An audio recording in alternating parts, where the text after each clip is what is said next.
pinag-aralan mo, sarap ay balikan mo. Hoy! Nga no? Kawatan ka!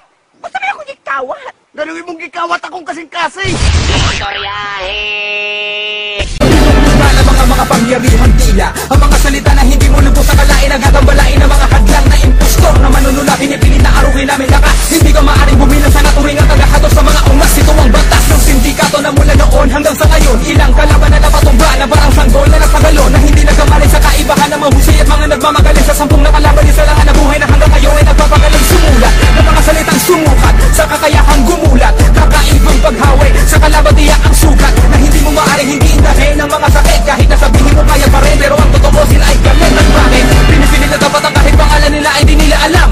Ganyan na mahirap pag ang kalaban mo bilang anak mo. Mamay sana kung bakit di ka makaahon sa pagkalubog, kundi ka pa naman tanga, bumangga ka sa mga matulog.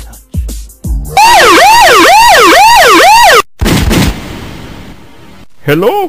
This is Ranjit. Kailan mo ba babayaran yung utang mo? Dapat sa'yo hindi na 5-6, ang tagal na nun. Hindi tuloy ako nakabili ng ticket pa uwi sa Bombay. Lagi ka namang wala. Bumaliktad pa yung payong ko dahil sumabit sa sampayan mo. Walang hiya ka. O sige na, mahirap mag-cellphone habang nakascooter. Mamaya mahulog pa yung misis ko sa likod.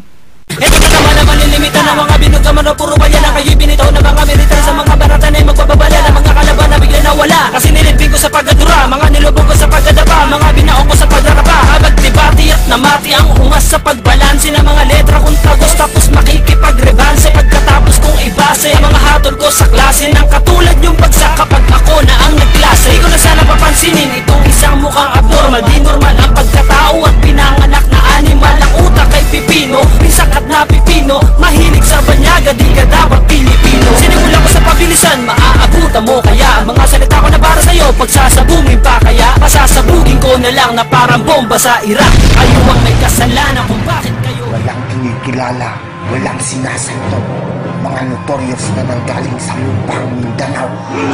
Ilapas ang nga!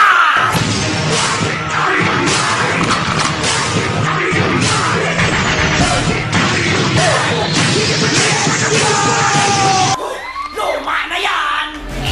Sige kasi ang sakit sa tenga, di na ako magtataka kung bakit album nakatenga. Parang barel na teka-teka, bibihirang pumutok. Kung lubot na ang balat mo, di ka pa pumapato. At pasalamat ka pa nga, nagagsaya pa ako ng laway para sa mga walang kakwenta-kwenta kong kaaway. Dito di ka nababagay kasi utak inaanay, at di ka dapat ihanay sa mga makatang tunay na hindi bumabala kapag bumibitaw ng todo. Baka po kung walang moto, di na kayo aasenso. Kahit na ang bahay kubo mo iyong iniinsenso, nakambal mo na ang malas, di ka na makakatakas. Sinabas mo maaangas sa harapan ni Kaken, kahit gano'ng katigas ay nangaratan ko pa rin. Kalabanin mo kami ay isa lang na piso, makigdula sa iro, dili ko mauto, kailabaw pa kung maro. Busa, muagi ko, daplin mga itoy, kung ako na ang maglagot, daga na mong sotoy. Kay dili ni basta-basta ang akong mga letra, mura bagsa ni Birsa, ni Goku Vegeta.